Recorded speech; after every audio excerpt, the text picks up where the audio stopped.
Hello मित्रों, आज इस वीडियो के माध्यम से हम जिस विषय पर चर्चा करने वाले हैं वह है पुनरुक्ति प्रकाश अलंकार। हमने अपने पिछले वीडियो में अनुप्रास अलंकार और लाटा अनुप्रास अलंकार के विषय में विस्तार से चर्चा की है और इस बात की जानकारी प्राप्त की थी।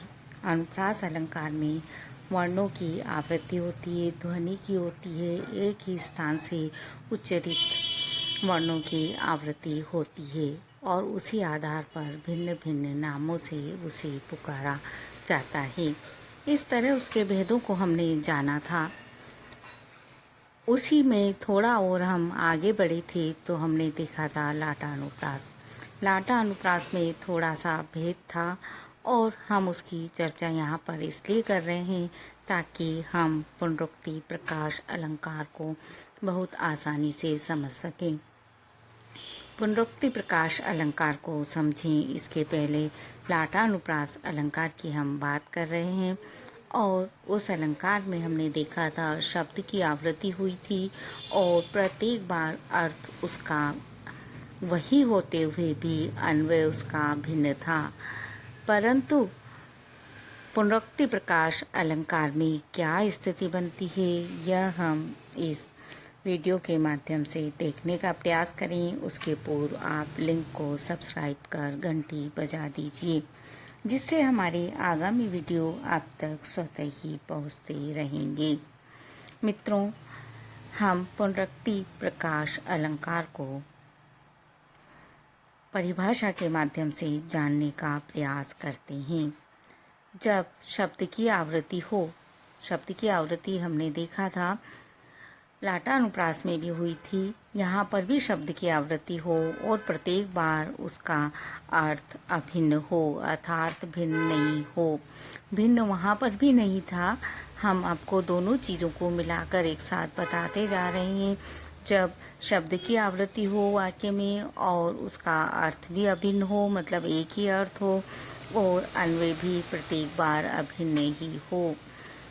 कहने का अर्थ है कि जब किसी वाक्य के अंतर्गत किसी शब्द की पुनरावृत्ति हो परंतु उसका अर्थ प्रत्येक बार वही हो अर्थात एक ही अर्थ में पुनरावृत्ति हो और उसका अन्वय भी प्रत्येक बार एक ही हो, तो ऐसी स्थिति में वहाँ जो अलंकार होगा वो पुनरुक्ति प्रकाश अलंकार कहलाएगा। पुनरुक्ति अर्थात पुनः उक्ति नाम से ही हमें पता चल रहा है कि सब कुछ वैसा का वैसा ही होगा। शब्द की आवृत्ति होगी, अर्थ उसका वही रहेगा और अन्वय भी उसका वही रहेगा।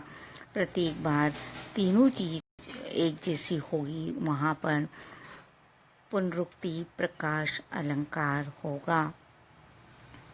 थोड़ा सा भेद है, लाटा अनुप्रास में अन्वय अलग था, बाकी सब चीज़ें वही हैं। हम इसे उदाहरण से समझने का प्रयास करते हैं। गांव गांव अस होई आनंदा। गांव गांव में इस तरह आनंद हो रहा है। अब यहाँ पर गांव गांव शब्द को देखें तो वह शब्द दो बार आया है और दोनों बार उसका अर्थ एक ही है।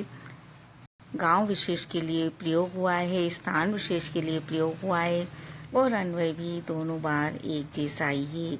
दोनों बार अन्वय की दृष्टि से देखा जाए तो होई क्रिया का अधिकरण बनकर ही वह आया है।